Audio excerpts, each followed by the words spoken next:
Open Heaven, the 30th of August 2020 Sunday. Topic: Handling temptations. Memorize James chapter 1 verse 12. Blessed is the man that entereth temptation, for when he is tried, he shall receive the crown of life, which the Lord hath promised to them that love him. Bible reading, James chapter 1 verses 12 to 15. Blessed is the man that entereth temptation, for when he is tried, he shall receive the crown of life, which the Lord hath promised to them that love him. Let no man say when he is tempted, I am tempted of God, for God cannot be tempted with evil, neither tempteth he any man. But every man is tempted, when he is drawn away of his own lust, and enticed. Then when lust hath conceived, it bringeth forth sin, and sin, when it is finished, bringeth forth death. Message. In Yoruba land where I am from, there is a saying that goes thus: that which you would not eat, you should not sniff.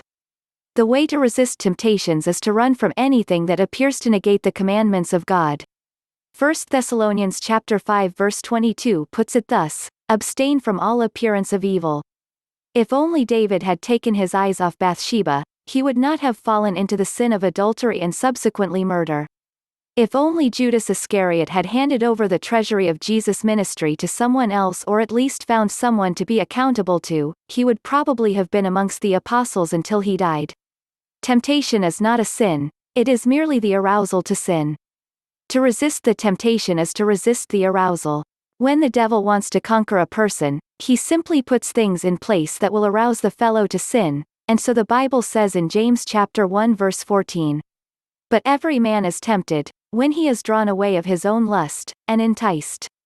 One of my sons once told me that he was always excited to resume work on Monday mornings because he would see his secretary again. He had started lusting after her. My advice to him was that he should sack her. The godly counsel to escape sexual sins is to flee. 1 Corinthians chapter 6 verse 18. You don't resist temptation by hanging around it or letting it hang around you. You escape by running. 1 Corinthians chapter 10 verse 13. Joseph did not wait to explain to Mrs. Potiphar why he could not sleep with her. He ran. Genesis chapter 39 verse 12. Waiting to explain can be dangerous. Run and explain later. Nothing is more important than your ticket to heaven. Jesus Christ said if your hand would lead you to sin, cut it off. Mark chapter 9 verse 43. If you have to resign from that job to ensure that you don't sin and miss heaven, resign. If you have to move out of your neighborhood, do so. If you have to unfriend someone, unfriend the fellow. Whatever it is that you have to do, just flee any appearance of evil. Key point: don't sit around and wait for temptation to destroy you. Flee.